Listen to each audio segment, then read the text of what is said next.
پروردگار ټول جهان درته سجدې کړي پته زلو زمکه اسمان درته سجدې کړي پروردگار ټول جهان. السلام علیکم ورحمة الله وبرکاته. قاری عبدالخالق توحیدیار د لغمان له ولایت څخه سلامونه را لیږلي او د سلام نه وروسته لیکلي چې زه یوه پوښتنه لرم. پوښتنه مې دا ده که څوک رکوع او سجده په سمې طریقې سره ونه کړي آیا د دغه لمونځګزار مونځ کیږي که نه کیږي؟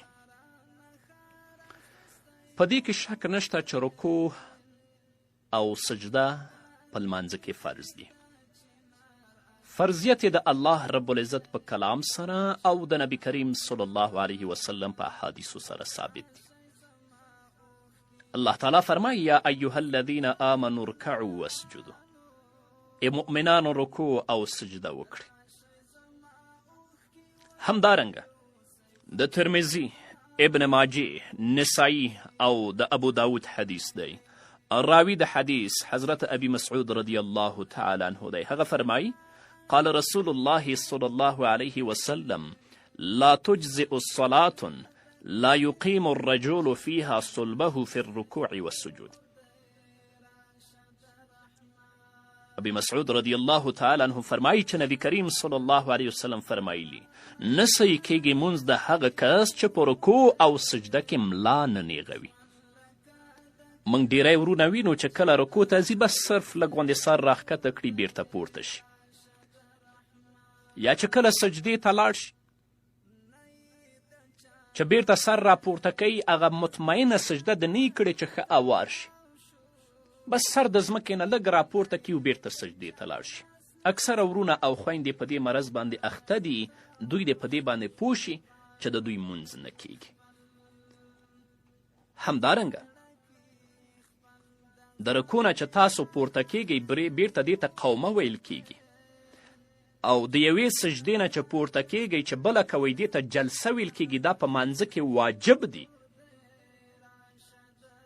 ډیری ورونه او خویندې موږ وینو چې کله رکوع کوي د رکوع نه سر نه پورته کوي چې مستقیم ودرېږي، ډایرکټ سجدې ته رواني، او چې کله سجده کوي مطمئن نه کیني چې دویمه سجده وکړي، بس سر راپورته کړي او بیرته دویمې سجدې ته لاړ شي.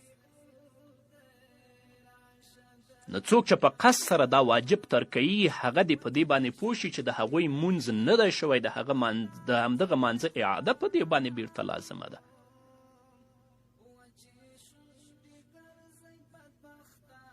نو الله رب العزت دې زموږ ورونو او خویندو ته توفیق ورکړي چې په سمه طریقه باندې دوی خپل مونځ ترسره کړي. علامه حسکفي په در مختار کې لیکي ولها واجبات، مانځه لپاره واجبات دي چې د واجباتو په ترک سره لمونځ نه فاسدیږي، لکن وروسته لیکي چې وتعاد وجوبا فی العمد وسهو ان لم یسجد له. که په قصد سره دا واجب پرېږدي یا په سهوې سره پرېږدي چې سجدې سهوه ونه کړي، په دې باندې د همدغه مانځه اعاده او بیرته راګرځول واجب دي. وان لم یعدها یکونو فاسقا آثما. که مونځ بیرته راونه ګرځئ دا فاسق دی او ګنهګار دی. نو چې لمونځ کوئ په سمه طریقه یې وکړئ تر څو چې الله رب العزت خپل دربار کې قبول و منظور وګرځوي.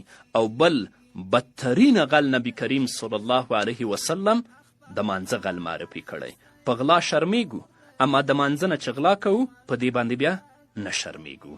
درنو دوستانو، زموږ د یوټیوب چینل در سره سبسکرایب کړئ تر څو زما دینی خپرونې او نور اړین دینی مسایل تاسو ته پر وخت ورسیږي.